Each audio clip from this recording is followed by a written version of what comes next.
Hi guys! Ito nga pala ang kauna-unahang branch ng JT's Inasal Manukan Grill dito sa may Quezon City. Kaso hindi pala yan aircon, buti na lang meron silang tinayong bagong extension. At dito lang yan matatagpuan, malapit din sa pwesto nila.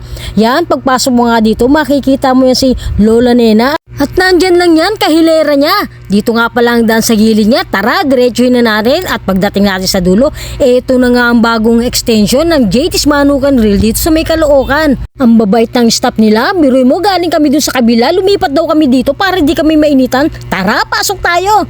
At syempre, pagtatak JT's Inasal Manukan Grill, hindi pwedeng mawala ang mga pelikula ng ating idolo na si Joel Torre. At lalong-lalo na yung painting na yan. At ang mga souvenir na dito mo lang matatagpuan. Kahit anong branch, meron silang tindang ganyan. Yan, may mga sombrero, may bag, may t-shirt. At syempre, lalong-lalo na yung kanilang garlic chips, tinapa at chicken oil na talagang babalik-balikan mo. Ayan, may CR din pala dito. Hindi naman siya kalakihan kagaya sa Taytay. Pero ang lasa nito, sigurado, iisa. Tikman nga natin. Tara guys, kain tayo. Thank you Lord! Yan, syempre may mga condiment at ang kanilang garlic rice talagang napakasarap, lalo na yung kanilang authentic chicken inasal ng Bacolod na dito mo lang matitikman sa JT's Inasal Manukan Grill.